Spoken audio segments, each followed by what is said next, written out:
YouTubers. Today I want to talk about selecting a handgun and the importance of knowing what you're doing when you're selecting a handgun. I'm speaking from experience because when I purchased my first handgun, I actually had no clue what I was doing. Even though I'd been prior service, I didn't use a handgun. I was enlisted and I had an M16 is what I fired. So a handgun is a whole different story, and in the military an M16 fits everyone's hand. There is no options there. So but anyway, so there's things that you need to look for when you're looking at purchasing a gun, which I didn't know. I just kind of I was looking for inexperience.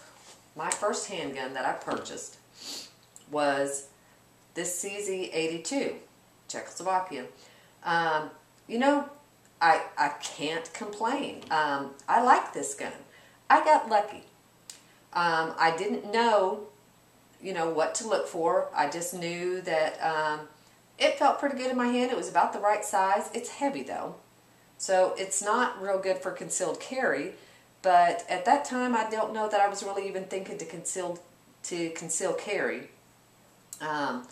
But so I went to a pawn shop and I bought this, and the man, he didn't ask me any questions, what I was looking to do with the gun or anything else.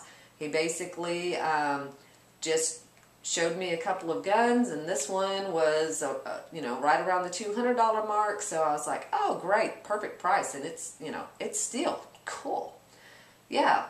So obviously, I didn't know much what to look for. I do like this gun though. I will say that I like this CZ82, and it will remain one of my favorites, even though I don't normally carry it. I love it because it breaks down in two very simple steps. You just can't ask for anything more than that.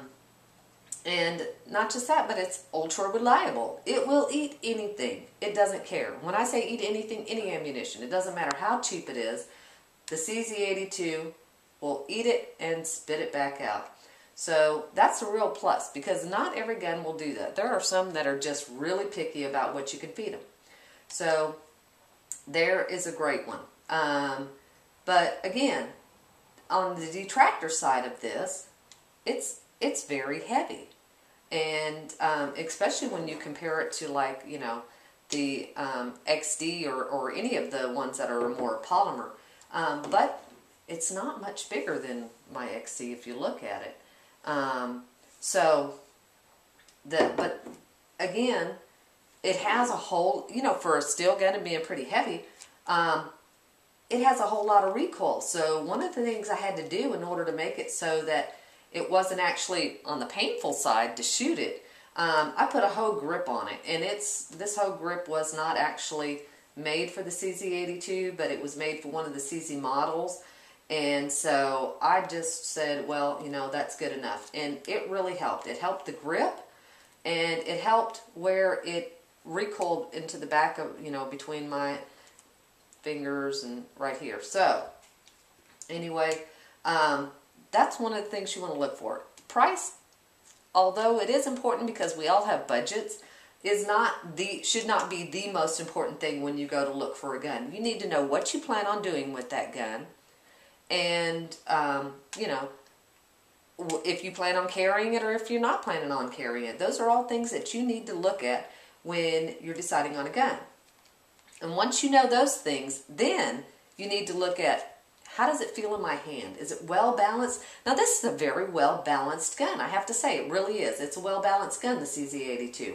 Again, heavy, but that's okay. If I'm not carrying it in my pants, then it really doesn't matter. But sometimes when I go and I'm thinking it's a two-gun place that I'm going, then, I'll keep this one in my car. So there you go. There's some good reasons on the CZ82.